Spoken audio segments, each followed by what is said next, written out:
The Siege of Calais, unfolding between September 1346 and August 1347, was a gripping and transformative chapter in the Hundred Years' War. Following his resounding triumph at the Battle of Crecy, King Edward III of England turned his sights on the vital port city of Calais, a jewel in France's northern defences. Calais was more than just a city, it was a gateway to France and a linchpin for trade and military operations. Edward knew that its capture would not only cripple France's ability to counter his advances but also secure a powerful base for future campaigns. When Edward's army reached Calais, it was not with the intent of a quick strike. They came prepared for a siege of epic proportions, bringing vast supplies, powerful siege engines, and a fleet to command the sea. Calais, with its stout walls and a skilled garrison led by the resolute Jean de Vienne, was no easy target. Its defences were designed to endure, but Edward was determined. Knowing the walls could withstand direct assaults, he decided to starve the city into submission. Encircling Calais completely, he established an impenetrable blockade. On land, his troops built fortifications to guard against any French relief efforts, while his navy patrolled the waters, cutting off every potential lifeline. Inside the city, the situation quickly grew dire. Food supplies dwindled as the weeks stretched into months. Jean de Vienne, desperate to conserve resources, expelled thousands of civilians, hoping they might find mercy and survival beyond the walls. But Edward was relentless. He refused them passage, leaving these poor souls stranded between the English lines and the city they had called home, a haunting symbol of the siege's cruelty. Hunger and despair gnawed at the defenders, while disease began to spread among the population.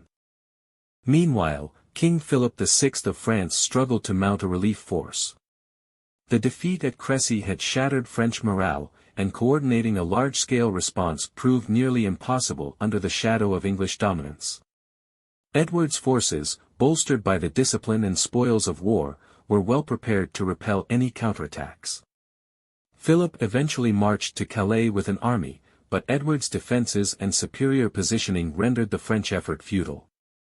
The king could do little more than watch from a distance as the city's fate was sealed. By the summer of 1347, after 11 months of unrelenting pressure, the city's defenders could hold out no longer. Starvation and disease had ravaged the garrison and the remaining citizens.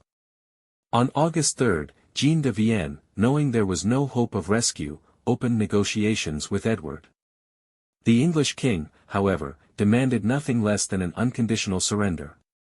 The terms were harsh. Edward initially insisted that 6 of Calais' leading citizens, barefoot and dressed in sackcloth with ropes around their necks, offer themselves for execution as a sign of submission. This dramatic gesture, immortalized in history, was meant to show the might of the English crown. The scene was unforgettable. The 6 burghers, led by Eustache de Saint-Pierre, walked through the city gates prepared to die for their people. But Edward's queen, Philippa of Hainault, moved by their bravery and fearing bad omens if such an act of vengeance were carried out, pleaded with her husband to show mercy.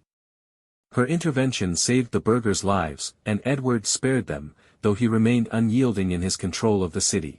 Calais was transformed into an English stronghold, a vital foothold on French soil that would remain in English hands for over 2 centuries.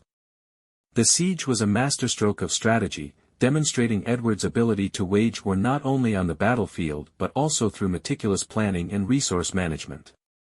For the people of Calais, however, it marked the beginning of a long and bitter occupation. The story of the siege, with its moments of heroism, tragedy, and relentless determination, remains one of the most dramatic episodes of the 100 Years' War, a testament to the brutal realities of medieval conflict.